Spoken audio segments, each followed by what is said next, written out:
নমস্কাৰ, মই প্ৰিয়দৰ্শিনী বৰুৱা, বেছিপাছাৰ উচ্চতৰ মাধ্যমিক আৰু বহুমুখী বিদ্যালয়ৰ বিজ্ঞান শাখাৰ দ্বিতীয় বাৰ্ষিকৰ ছাত্ৰী।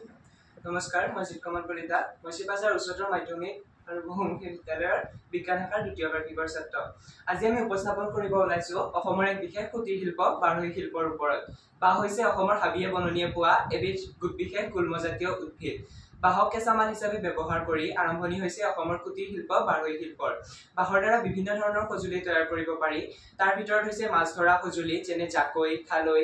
তাৰ উপৰিও বাঁহৰ দ্বাৰা বিভিন্ন খেতিৰ সঁজুলি প্ৰস্তুত কৰিব পাৰি। তাৰ ভিতৰত হৈছে মৈ, নাঙল। বাঁহৰ দ্বাৰা ঘৰ সজোৱা কিছুমান বস্তু তৈয়াৰ কৰিব পাৰি। তাৰ উপৰিও ধান থোৱা দুলি, তাঁতশালত ব্যৱহাৰ হোৱা বিভিন্ন ধৰণৰ বস্তু যেনে চেৰেকী। তাৰ উপৰিও সৰু দয়া জাপি, পানী দয়া জাপি আদি বাঁহৰ দ্বাৰা তৈয়াৰ কৰা হয়।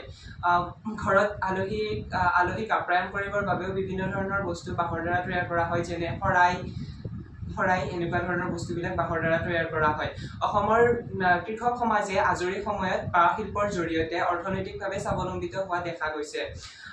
ভাৰতবৰ্ষৰ ভিতৰত অসমেই হৈছে সৰ্বশ্ৰেষ্ঠ ৰাজ্য, য'ত নেকি বাঁহ শিল্পৰ প্ৰাচুৰ্য বেছি আছে।